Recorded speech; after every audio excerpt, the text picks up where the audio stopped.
हाँ जी, देखो स्टार्ट करते हैं चैप्टर 11 में हमने क्या पढ़ा था। नाम देखिए पहले, ethics and terms of audit engagement.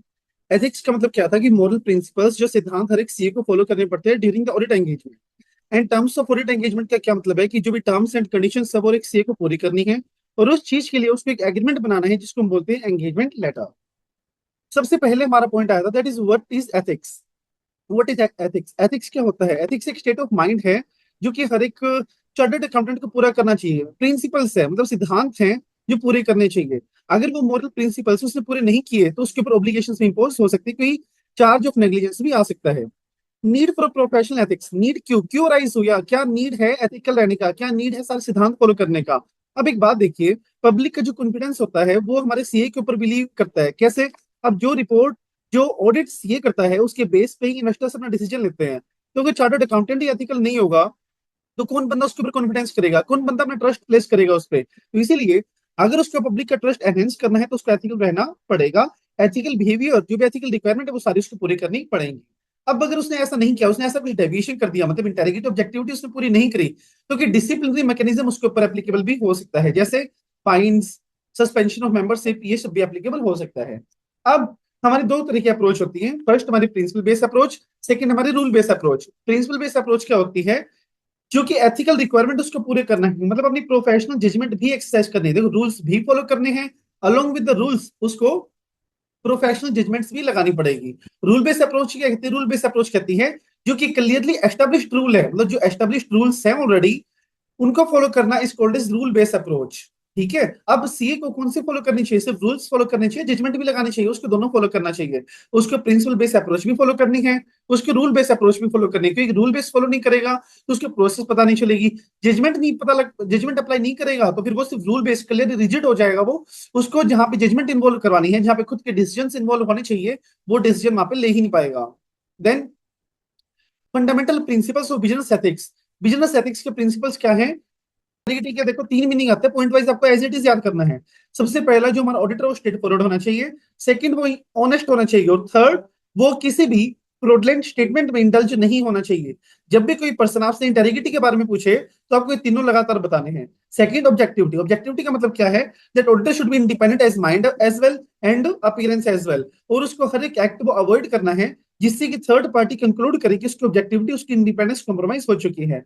Then professional competence in due care. It means कि जो भी रिक्विजिट क्वालिफिकेशन है, जो भी रिक्विजिट नॉलेज है, जो भी रिक्विजिट क्वालिफिकेशन है, एक्सपीरियंस है, उसके अंदर वो होना चाहिए। कॉन्फिडेंशियलिटी का क्या मतलब है? कॉन्फिडेंशियलिटी का क्या मतलब है? जो भी इंफॉर्मेशन ऑडिटर ने गैदर करी है, the information gathered by the auditor during the audit will not be disclose to the general public unless required by the rules and regulations, law and regulations. Professional behaviour का मतलब क्या है? The auditor should not act such like that where the auditor deemed to be disrepute the profession of chartered accountant। कैसे कोई भी act में वो indulge ना हो जिससे कि प्रूव हो कि वो चार्टर्ड अकाउंटेंट के प्रोफेशन को डिसरेप्यूट या बेइज्जत कर रहा है। तो ये पांच हमारे क्वालिटीज होनी चाहिए। पहले integrity, second objectivity, third confidence, four confidentiality and five professional behaviour.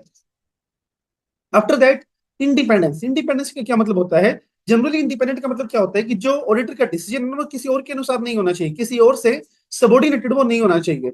अब दो पर्सपेक्टिव है इसके। पहला, independence of mind. Second, independence in appearance. Of mind क्या होता है कि वो, उसकी जो डिसीजंस हैं, उसकी जो ओपिनियंस है, वो किसी और से इन्फ्लुएंस बिल्कुल भी नहीं होने चाहिए। अपीयरेंस का क्या क्या मतलब है? अपीयरेंस का मतलब है उसको वो हर एक सर्कमस्टांसेस, हर एक फैक्ट, हर एक पोजीशन अवॉइड करनी है जिससे कि थर्ड पार्टी कंक्लूड कर सके कि उसकी ऑब्जेक्टिविटी, इंटेग्रिटी कॉम्प्रोमाइज हो चुकी है। मतलब ऐसा कोई भी पोजीशन, ऐसे कोई भी रिलेशनशिप उसका एक्सेप्ट नहीं करना है जिससे कि बाहर वाले को देख के लगे कि इस बंदे की तो इंडिपेंडेंसी कॉम्प्रोमाइज हो चुकी है। तो इसीलिए कंक्लूजन क्या बना कि जो इंडिपेंडेंस है वो सिर्फ फैक्चुअल ही नहीं होना चाहिए, सिर्फ बुक में ही नहीं है, माइंड से ही नहीं होना चाहिए, बट वो सामने वाले का पेयर भी इंडिपेंडेंट होना चाहिए। अगर वो इंडिपेंडेंट नहीं है तो रीड अच्छे से नहीं होगी। क्लियरली सॉरी क्लियर ओपिनियन वो अपना नहीं दे पाएगा जो वो देना चाह रहा है, and it leads to down confidence by the intended users.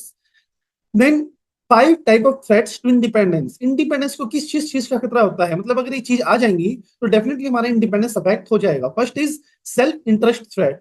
Self interest क्या होता है? ग्रीडीनेस। जहां पे लालच आ जाता है वो होता है सेल्फ इंटरेस्ट। जैसे डायरेक्ट फाइनेंशियल इंटरेस्ट हो, कोई लोन और गारंटी मिलनी हो चार्टर्ड अकाउंटेंट को, या फिर वो क्लाइंट की फीस पे ज्यादा डिपेंडेंट हो, या फिर वो ज्यादा चिंतित है, ज्यादा कंसर्न है किस चीज को लेके, कहीं क्लाइंट उससे छूट ना जाए। क्लोज बिजनेस रिलेशनशिप हो, पोटेंशियल इंप्लॉयमेंट मतलब कोई मेरे पास इंप्लॉयमेंट आनी हो, या फिर कंटीजेंट फीस। कंटीजेंट फीस क्या होता है, मेरी ऑडिट की क्वालिटी के ऊपर या फिर मेरी ऑडिट के ओपिनियन के ऊपर डिपेंड करता है कि मुझे कितने फीस मिलने वाली है। Then self review threat. Self review threat क्या होता है, जहां पे जो हमारा मेंबर होता है या फिर जो हमारा सीए होता है, ऑडिटर होता सर है। पोटेंशियल एम्प्लॉयमेंट का मतलब क्या है? पोटेंशियल इंप्लॉयमेंट का मतलब होता है कि जैसे क्लाइंट ने बोला है कि आप अगर पॉजिटिव ओपिनियन दोगे तो हम आपको कल को डायरेक्टर बना देंगे, ठीक है। तो ये पोटेंशियल इंप्लॉयमेंट है। पोटेंशियल इंप्लॉयमेंट होता है तरीके कि बाद में जो मुझे मिलनी हो, आज नहीं है, जो मिलनी हो मुझे, ऐसा कि उन्होंने बोला कि अगर आपने गलत ओपिनियन दिया तो आपका भाई भी हमारी कंपनी में काम करता है, हम उसको हटा देंगे।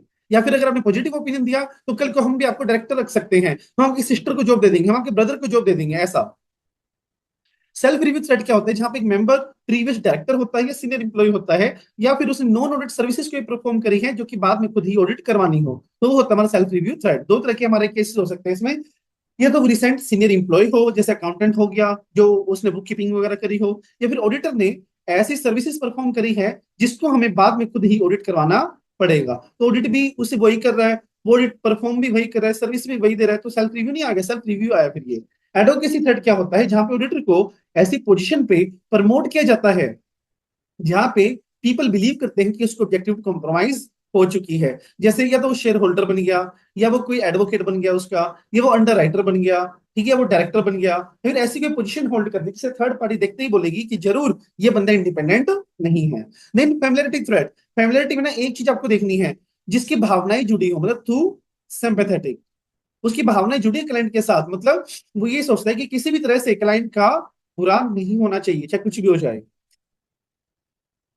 फर्स्ट इज फैमिलियरिटी सेटिंग क्या है, देखो क्लोज रिलेटिव, या फिर मेरा पुराना पार्टनर अब उसमें क्या है, डायरेक्टर वगैरह है या फिर इंप्लॉय वगैरह है। लॉन्ग एसोसिएशन, लंबे समय तक हम जुड़े हुए हैं। या फिर एक्सेप्टेंस ऑफ गिफ्ट और हॉस्पिटैलिटी। गिफ्ट क्या होता है आपको पता है, हॉस्पिटैलिटी क्या होता है, कुछ अमेनिटीज, कुछ फैसिलिटीज हम एक्सेप्ट कर रहे हैं उनसे, तो होता है हमारा hospitality. Then intimidation threat. Intimidation threat क्या होता है कि ऑडिटर को रोका जा रहा है। डेटर्ड का मतलब होता है या तो रोकना, या फिर वी कैन से डराना, ठीक है, उसको बोलते हैं डेटरेंस। प्रोमेक्टिंग ऑब्जेक्टिवली, मतलब ऐसा कोई पॉइंट आ रहा है जिससे कि ऑडिटर को रोका जा रहा है कि वो सही से काम ना करे, या तो उसको डराया जा रहा है किस चीज को लेके, रिप्लेसमेंट की, अगर आपने गलत ओपिनियन दिया तो हम आपको अगले साल हटा देंगे, किसी और को अपॉइंट कर लेंगे।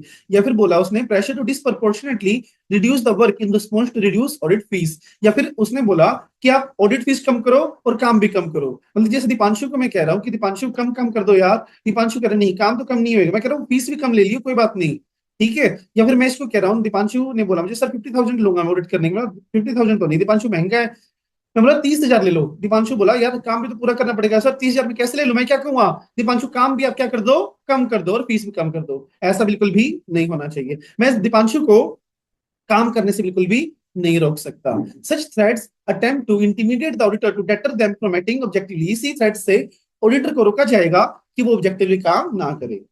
फिर आते हैं हमारा सेफगार्ड्स टू इंडिपेंडेंस। सेफगार्ड मतलब क्या है, जो ऑडिटर की इंडिपेंडेंस को बचाएंगे, सेफगार्ड करेंगे। सबसे पहला क्या है, ऑडिटर को हमेशा ना जजमेंटली एथिकल रहना पड़ेगा। भाई देखो देखो एथिकल क्या होता है, अगर बंदे के ना अंदर ही ये चीज होना कि मुझे अनएथिकल रहना है तो वो रहेगा चाहे कुछ भी कर लो, बट अगर वो हमेशा ही अपीयर करेगा, फिर कंसिडर करेगा कि मुझे इंडिपेंडेंट रहना है, तो वो वैसे मेजर्स भी लेगा। तो इसीलिए फर्स्ट इज दैट ऑडिटर को हमेशा अपीयर रहना है, ये उसका एटीट्यूड होना चाहिए। उसको time to time carefully consider करते रहना है। क्या कंसिडर करते रहना है कि उसकी इंडिपेंडेंस पर कोई थ्रेट तो नहीं आ गया है। थर्ड, अगर कोई थ्रेट आ गया है तो या तो उसको डेसिस्ट कर देना है, या फिर थ्रेट को क्या कर देना है, एलिमिनेट कर देना है। अगर वो फुली क्रेडिबल रिसोर्सेज लगाने से मना कर दिया उसने, या फिर वो लगा ही नहीं पा रहा है, मतलब थ्रेट्स रिमूव नहीं हो पा रहे हैं, तो उसको काम एक्सेप्ट बिल्कुल भी नहीं करना चाहिए। देन और concept one of my favourite, that is professional scepticism. क्या होता है प्रोफेशनल स्केप्टिसिज्म, ये ना एक एटीट्यूड का नाम है। सर कैसा एटीट्यूड, जहां पे ऑडिटर क्वेश्चनिंग माइंड होगा, अलर्ट होगा और हर एक चीज को क्रिटिकल एसेस करेगा, उसको हम बोलते हैं एटीट्यूड ऑफ प्रोफेशनल स्केप्टिसिज्म। अब अलर्टनेस में क्या चीज आती है, किन किन चीजों से अलर्ट रहना चाहिए, पहला बोलो कॉन्ट्राडिक्टरी ऑडिट एविडेंसेस को लेके, questioning on reliability of documents को लेके, कंडीशन जो फ्रॉड को इंडिकेट कर रही है उनको लेके वो अलर्ट रहना चाहिए, और एडिशनल ऑडिट प्रोसीजर्स उसको कितने परफॉर्म करने हैं उससे भी वो अलर्ट रहना चाहिए। अब अगर वो प्रोफेशनल स्केप्टिसिज्म मेंटेन करके रखेगा तो किन किन चीजों का रिस्क कम हो जाएगा, सबसे पहला अनयूजुअल सर्कमस्टांसेस को ओवरलुक करने का रिस्क कम हो जाएगा। कंक्लूजन्स को ओवर जनरलाइज या फिर ओवरलुक करने का रिस्क भी कम हो जाएगा, और गलत डिसीजंस यानी यूजिंग इनएप्रोप्रिएट अजम्पशंस, गलत डिसीजंस लेने का रिस्क भी कम हो जाएगा अगर हम प्रोफेशनल स्केप्टिसिज्म का एटीट्यूड मेंटेन करके रखेंगे तो। Got it everyone? Give me thumb impression. Then our point is SA 210 क्या है हमारा? Agreement, sorry not agreement, it's agreeing the terms of audit engagement. SA 210 क्या बोलता है कि ये ऑडिटर की रिस्पॉन्सिबिलिटी बनती है कि वो मैनेजमेंट के साथ एग्री करे जो भी टर्म्स एंड कंडीशंस है, और ऑडिटर एक्सेप्ट जब भी करेगा जब जो टर्म्स एंड कंडीशंस थी वो एक्सेप्ट हो जाएंगी। सर कौन सी टीएमसी है? सबसे पहली, प्री कंडीशंस प्रेजेंट है या नहीं है, और उनके बीच में म्यूचुअल अंडरस्टैंडिंग एस्टेब्लिश हो रही है या नहीं हो रही है। अब सर प्री कंडीशंस क्या होती है? जैसे ऊपर हमने बोला कि प्री कंडीशंस प्रेजेंट है या नहीं, ये हमें देखना है। सर देख लिया, बट प्री कंडीशंस क्या होती है? सर प्री कंडीशंस होती है कि उन्होंने एफआरएफ के अकॉर्डिंग एफएस बनाई है या नहीं बनाई है, और वो लोग हमें एक एग्रीमेंट देंगे या नहीं देंगे।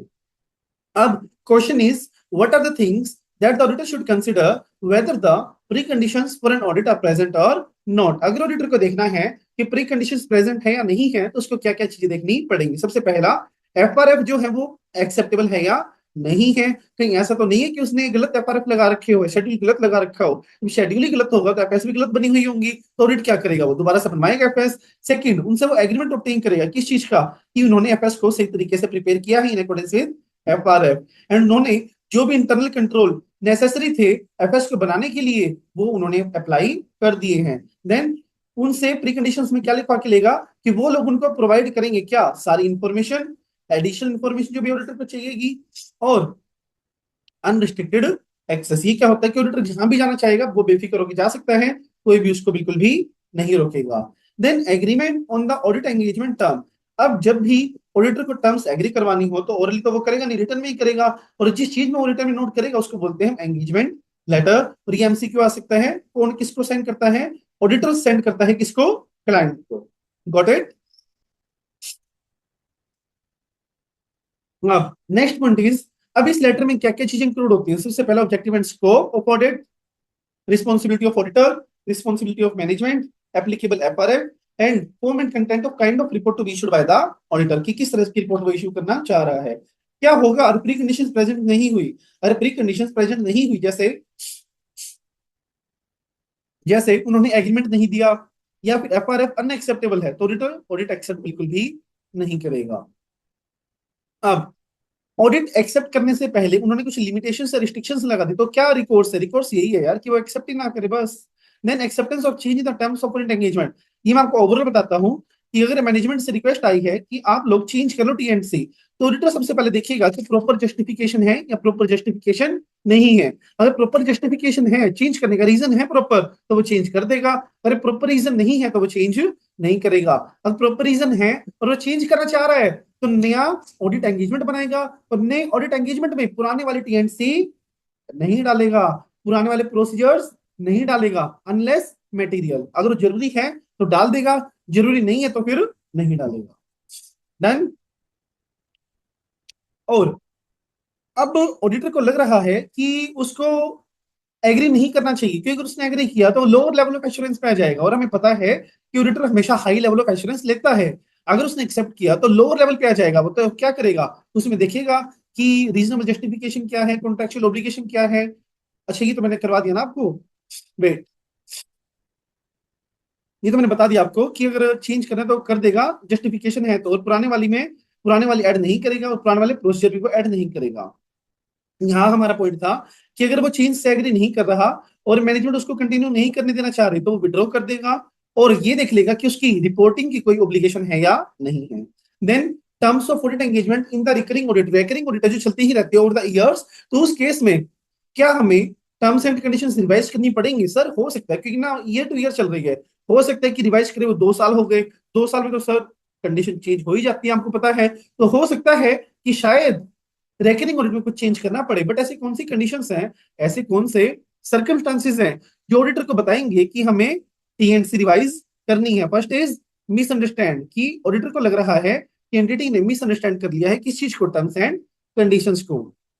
कोई स्पेशल टर्म रिवाइज हो गई है, कोई सीनियर मैनेजमेंट चेंज हो गया है, कोई ओनरशिप चेंज हो गई है, या फिर नेचर और साइज चेंज हो गया है, लीगल रेगुलेटरी फ्रेमवर्क चेंज हो गया है, एफआरएफ चेंज हो गया है, या फिर कोई अदर रिपोर्टिंग रिक्वायरमेंट चेंज हो गई है, तो हमें भी चेंज करना पड़ेगा। Got it? Give me some impression time to time. फिर आता है हमारा एसक्यूसी 1। एसक्यूसी 1 क्या था? स्टैंडर्ड्स ऑन क्वालिटी कंट्रोल, जो कि एक फर्म पे अप्लाई होता है। फर्म क्या बोलता है कि हमारे अंदर की क्वालिटीज होनी चाहिए। What are the elements of quality control? First is leadership, second ethical requirement, third acceptance and continuance, fourth human resource, five engagement performance, six monitoring. मतलब ये सारी क्वालिटीज एक फर्म के अंदर होनी चाहिए। और ये सारी क्वालिटीज ओवरव्यू कौन करेगा? एंगेजमेंट पार्टनर, एज पर, आप लोग बोलो as per. SA two two very good, SA 220। 20। Very good. Leadership क्या होता है? लीडरशिप ये होता है कि जो भी हमने रिस्पॉन्सिबिलिटीज को असाइन करना है, वो पर्सन कंपिटेंट होने चाहिए और अप्रोप्रिएट एक्सपीरियंस उनके पास होना चाहिए। एथिकल रिक्वायरमेंट का क्या मतलब है कि इंडिपेंडेंस उसको हमेशा रहना है, और ऑडिट फर्म को ऐसे पॉलिसीज प्रोसीजर एस्टेब्लिश करने हैं जिससे कि वो कम्युनिकेट कर पाए कि पर्सनल्स को क्या आपको इंडिपेंडेंट रहना है, और ऐसे कोई थ्रेट्स अराइज हो गए हो तो वो आइडेंटिफाई और इवेल्युएट कर पाए और अप्रोप्रिएट एक्शन ले पाए। और जो भी इंडिपेंडेंस पर ब्रेचेस हुई हैं, वो उस पर अप्रोप्रिएट एक्शन ले ले। और टाइम टू टाइम फर्म के पर्सनल से वो रिटर्न कंफर्मेशन ले कि आप लोगों ने ऑडिट में कंफर्मेशन दो हमें कि आप लोगों ने इंडिपेंडेंट मेंटेन करके रखा है। अब acceptance and continuance of client relationship, कि क्लाइंट का रिलेशनशिप कंटिन्यू करना है या नहीं करना है, उससे पहले हमें क्या लेना है उससे? वाइटल इंफॉर्मेशन अबाउट किस किस चीज को लेके? उनकी इंटेग्रिटी को लेके, उनकी कॉम्पिटेंस को लेके, और उनकी कंप्लायंस विद एथिकल रिक्वायरमेंट को लेके।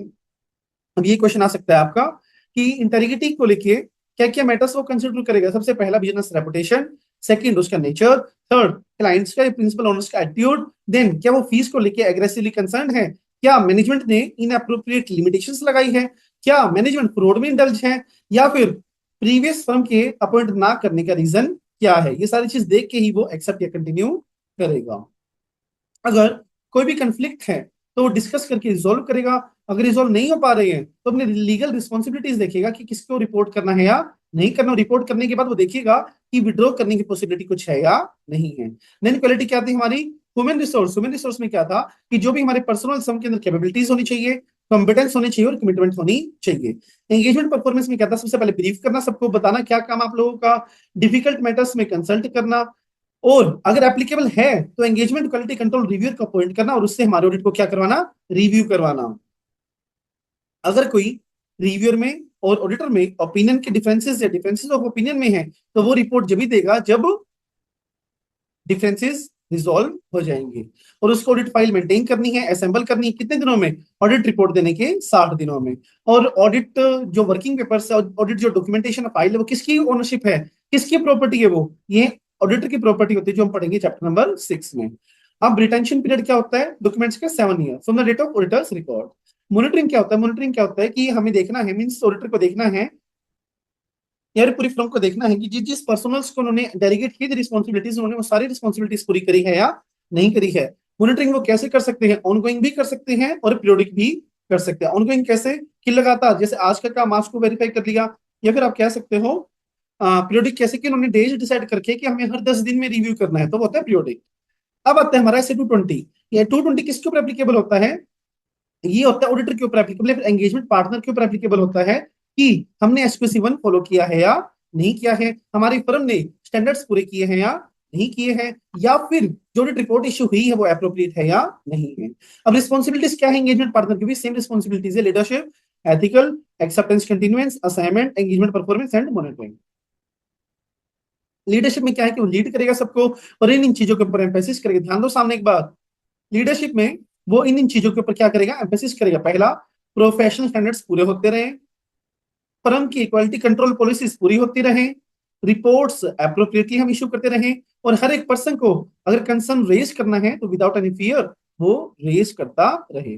और उसको हमेशा ध्यान में रखना है कि क्वालिटी हमारी एसेंशियल होनी चाहिए। एथिकल रिक्वायरमेंट पे वो ध्यान देगा, थ्रेट्स आइडेंटिफाई करने में और एप्रोप्रिएट पर्सन को रिपोर्ट करने में और एप्रोप्रिएट एक्शन लेने में वो ध्यान रखेगा। ये उसकी रिस्पॉन्सिबिलिटी बनती है। एक्सेप्टेंस कंटिन्यूएंस मैंने आपको बता दिया था। असाइनमेंट मैंने आपको बता दिया था कि ऐसे पर्सन को हमें मुझे असाइन करना है जिसका एप्रोप्रिएट कॉम्पिटेंस और कैपेबिलिटी होनी चाहिए। एंगेजमेंट परफॉर्मेंस में क्या है? कंसल्टेशन आ गया। और यहाँ पे देखो, SQC 1 में हमने पढ़ा कि लिस्टेड एंटिटी है तो EQCR से रिव्यू कराना पड़ेगा। अब EQCR रिव्यूअर अपॉइंट कौन करेगा? Engagement partner. उसकी रिस्पॉन्सिबिलिटी क्या है कि रिव्यूअर अपॉइंट हुआ है या नहीं हुआ ये देखना, उसके साथ मैटर्स को डिस्कस करना, और जब तक वो ब्रेक इवन डिसीजंस में नहीं आ जाते तब तक ऑडिट रिपोर्ट इशू नहीं करना। अगर डिफरेंसेस ऑफ ओपिनियन है तो पहले रिजोल्व करना है, उसके बाद ही कंटिन्यू करना पड़ेगा। मॉनिटरिंग में क्या है, देखना है कि सारी चीजें सही से चल रही है नहीं चल रही है, और इन चीजों को उसको मॉनिटर करना पड़ेगा। सब पहले जो भी थ्रेट्स राइज हुए हैं और क्या रिजोल्यूशन निकला है, इंडिपेंडेंस की कंप्लायंस हुई है नहीं हुई है, एक्सेप्टेंस और कंटिन्यूएंस का क्या कंक्लूजन निकला है, मतलब इंटेग्रिटी देखी है नहीं देखी है, बिजनेस रेपुटेशन कैसी है, वो सब, और कंसल्टेशन से क्या कंक्लूजन निकला है वो भी हमें देखना पड़ेगा। तो ये था अपना चैप्टर नंबर 11। अभी हम करेंगे इसकी क्वेश्चन प्रैक्टिस।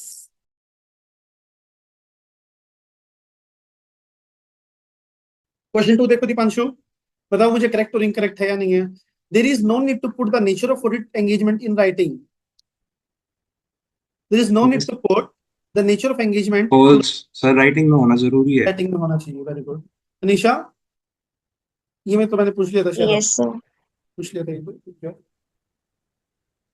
क्वेश्चन 4 बताइए, the terms of audit engagement can restrict the scope of audit, true और फॉल्स।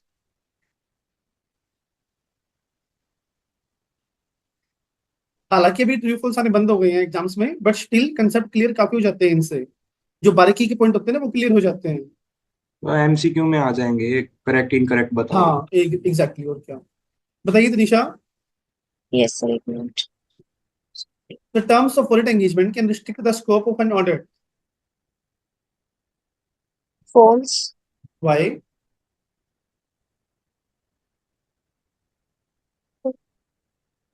बताइए तनिषा, कैमरा ऑन कीजिए अपने पहले, ऐसे मजा नहीं आ रहा, आई कांटेक्ट नहीं हो पा रहा ना। सर मैं अभी बताइए, अभी उठी थी इसलिए कैमरा ऑफ कोई बात कर रखा है। कोई बात नहीं, हम भी अभी उठे थे। फिर 2 मिनट रुको। बताओ पहले क्यों, व्हाई इट इज सो। क्योंकि वो रिस्ट्रिक्ट नहीं करता चलो स्कोप को। मैं आप लोगों के सामने एक वर्ड रख रहा हूँ, बताना दोनों का मतलब। डिफाइन में और रिस्ट्रिक्शन में क्या फर्क है। डिफाइन मतलब वो उस वर्ड को डिफाइन कर रहा है। रिस्ट्रिक्ट मतलब कि वो उसके मतलब उसके दायरे से जाने से रोकता है उसको। तो ये एंगेजमेंट लेटर स्कोप बताता है या रिस्ट्रिक्ट करता है। वो स्कोप बताता है। तो यहाँ पे डिफाइन आना चाहिए, रिस्ट्रिक्ट आना चाहिए। डिफाइन। डिफाइन, ठीक है, इसलिए वो इनकरेक्ट है। समझाया आपको Tanisha. Yes sir, yes.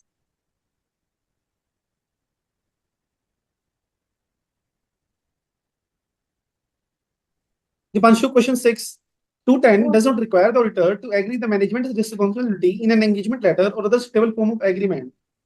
False. Why? Sir वो रिक्वायर करता है ना, ऐसे टू टेन तो। ठीक है तनिषा, क्वेश्चन 7 पढ़िए एक बार और बताइए मुझे, मैं पढ़ता हूँ आप लोग बताना, रीडिंग सिर्फ एक बार ही होगी, सुनना ध्यान से। On recurring audit, the auditor shall assess whether circumstances require the terms of the audit engagement to be revised and whether there is a need to remind the entity of the existing term of audit engagement.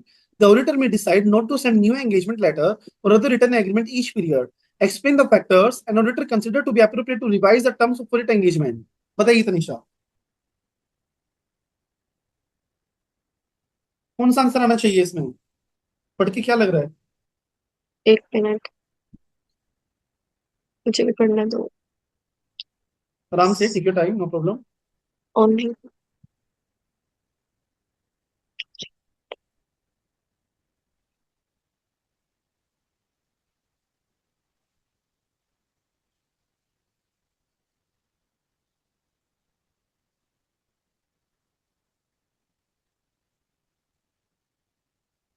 मुझे question नहीं समझ नहीं आया, एक बार question repeat कर दो। इसने ये बोला हुआ है कि रैकरिंग ऑडिट के केस में ऑडिटर को ना सर्कमस्टांसेस देखने हैं कि क्या क्या ऐसे सर्कमस्टांसेस हैं जहाँ पे हमें टर्म्स को रिवाइज करना हो, या फिर एंटिटी को रिमाइंड करवाना हो कि क्या क्या रिमाइंड करवाना हो कि क्या क्या हमारी टर्म्स एंड कंडीशंस हैं। ऐसे फैक्टर्स बताओ जहाँ पे टर्म्स रिवाइज करनी पड़ेंगी। वो तो नहीं है ये चेंज इन सीनियर मैनेजमेंट, वो change in terms and conditions, और वो डेफिनेटली ये वही है। वही वाला मतलब कैसे पता चला, ये टर्म्स को रिवाइज करने से। फैक्टर से पता होना चाहिए आपको, इस वर्ड से पता होना चाहिए तनिषा कि कौन कौन से ऐसे फैक्टर है जो रिवीजन को लीड करेंगे, और वो भी कौन से क्वेश्चन था, मैंने लिखा भी था आपको कि कौन से फैक्टर्स ऐसे हैं जो रिवीजन को लीड करेंगे। आया समझ में। और मेरी बात सुनना, यस। जब भी क्वेश्चन अटेम्प्ट करो तो डायरेक्टली क्वेश्चन अटेम्प्ट आपको नहीं करना, सबसे पहले एसए के बारे में थोड़ा सा बताना है, उसके बाद आप पूरा कंटेंट लिखोगे। जैसे टर्म्स का हमारा 210 है, तो पहले आप 210 को डिफाइन करोगे, फिर इस पे जंप करोगे, डायरेक्टली फैक्टर से शुरू नहीं करोगे क्वेश्चन। ओके, ठीक गॉट है। It. Yes sir.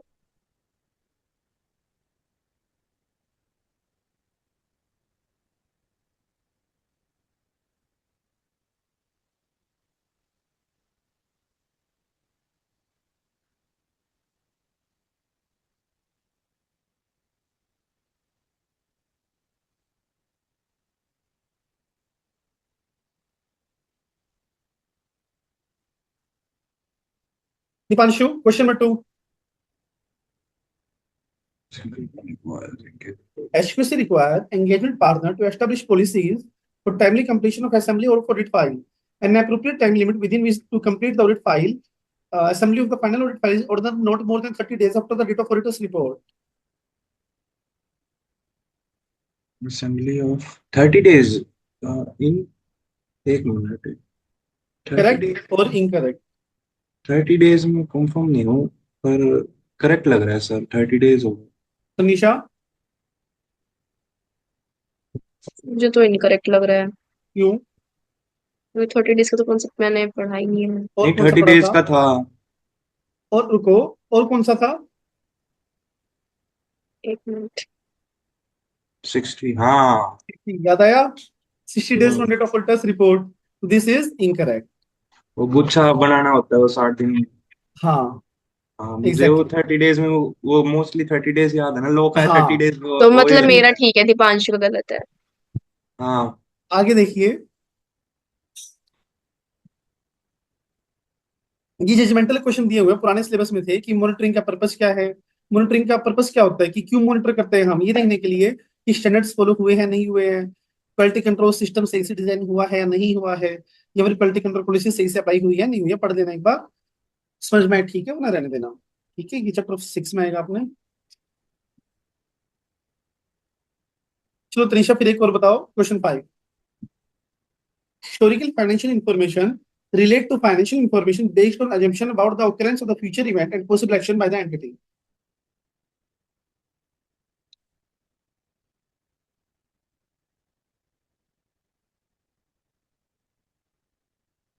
False. Why? वो उस पर बेस नहीं होती। और किस पे बेस होती है?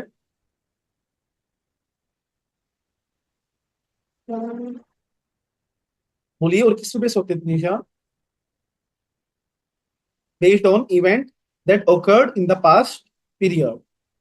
ठीक है ना, रीजन साथ में बोलिए, ऐसे तो एक नंबर मिलेगा फिर आपको, अगर आए तो। सर एमसीक्यू में रीजन थोड़ी आते हैं। एमसीक्यू में नहीं, अगर करेक्ट और इनकरेक्ट मेरे टेस्ट में तो है ना, मैंने हटाई नहीं है वो अभी तक। हटाओ ना फिर सर। कंसेप्ट क्लियर हो जाते हैं आप लोगों के, इसलिए नहीं हटा रहा मैं। एमसीक्यू तो बच्चे को पता है, बट वो लिखेगा ना चीज करेक्ट डाल के, वो कुछ रीजन में डालता है, इससे क्या होता है एक टॉपिक उसको और क्लियर हो जाता है साथ में।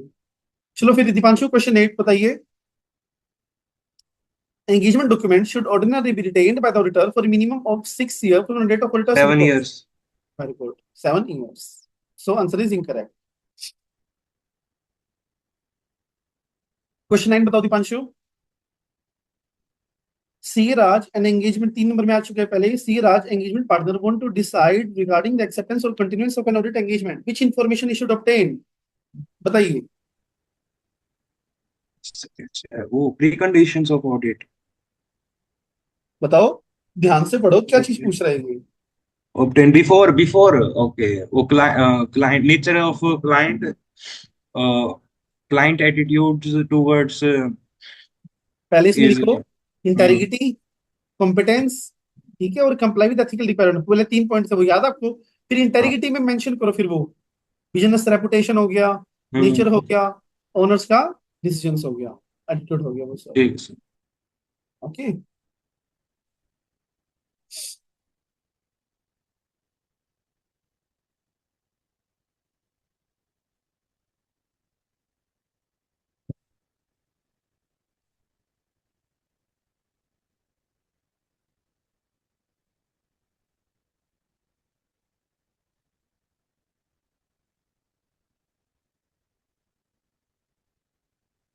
ये रहने देना, प्रीवियसली ये पहले वाला है।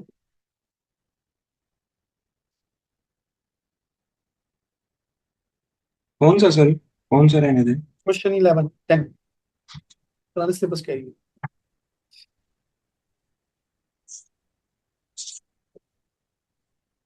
Tanisha, tell me MCQ 4, which option is correct? Dash requires the firm to establish the policy procedure for the retention of dash retention period for the audit documentation or not shorter than dash from the date of auditor's report.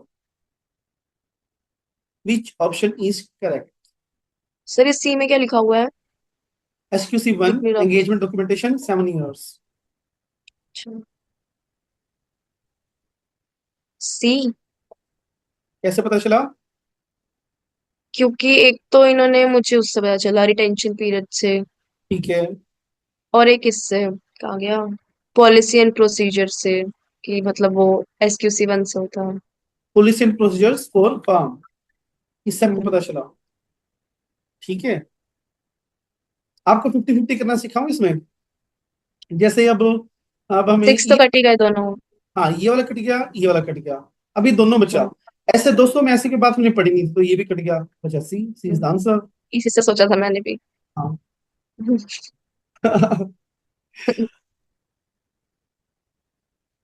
चलो दीपांशु, ये बताना, ये ना judgemental question है, concept नहीं है ये बिल्कुल भी।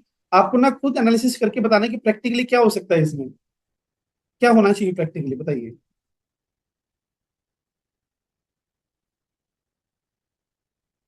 मिस्टर सलमान एक पार्टनर है किसी फर्म का, और उसकी डेथ हो गई 30/9 को, और ऑडिट वर्क उसने कंप्लीट कर दिया था। अब उसके एक पार्टनर था मिस्टर सोची, जो कि साइन करने वाला था। साइन करने से पहले क्या एक्शन लेगा वो? और reviewing the work. Option is B. B, very good. कि वो साइन करेगा, बट साइन करने से पहले जो उसके पार्टनर ने काम किया है वो उसको रिव्यू करेगा। अरे, okay, and Anisha, question number third. Wait, tell me question number 2।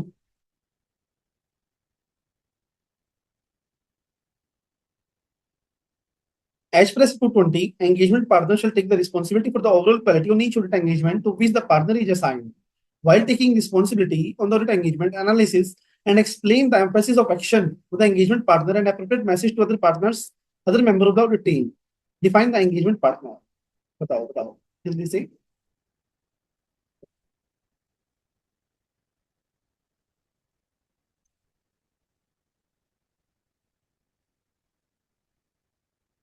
220 के अनुसार एंगेजमेंट पार्टनर को कुछ रिस्पॉन्सिबिलिटीज को लेके एम्फेसिस करना होता है।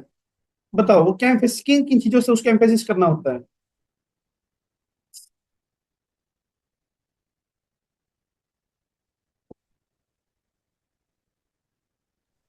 जो ऑडिट हुआ है वो एसएस के अकॉर्डिंग हुआ है। और और और आपको चलो पॉइंट याद नहीं है, बट आपको टॉपिक क्लिक किया, कहाँ का टॉपिक है ये? Yes sir. कहाँ पे बताओ मुझे, आप मुझे वो बता दो ऐसे बस। ऐसे 220 में कराया था। कौन से उसमें था, क्वालिटी में? ऑडिट प्रोसीजर की। नहीं, लीडरशिप। ऑडिट एंड हाँ वही leadership.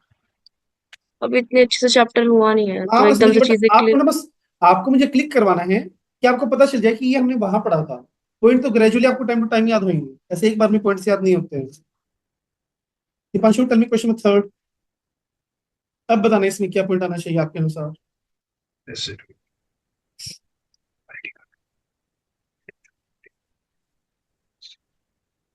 consider necessary stuff so before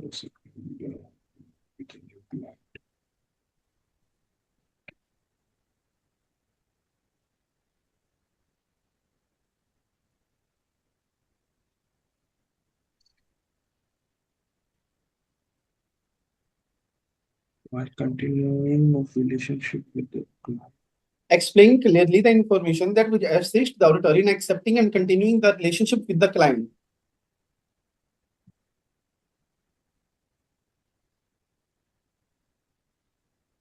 click नहीं हो रहा सर इसमें। क्वेश्चन क्या समझ में आया, आप ये बताओ मुझे फिर। Consider necessary in the circumstances before accepting an engagement. कि एक्सेप्ट और कंटिन्यू करने से पहले क्या क्या ऐसी चीजें जो उसको कंसिडर करनी है? Competent, integrity, integrity, competence, competence and ethical requirement, business reputation, ठीक है, बस ये integrity में चीज तो थी वो इसमें और कुछ था ही नहीं। हम्म, इस तरह से क्वेश्चन आ सकते हैं आपके, ठीक है। तो ये जी तुम्हारे कंप्लीट क्वेश्चंस जो पास्ट ईयर्स में आए हुए हैं।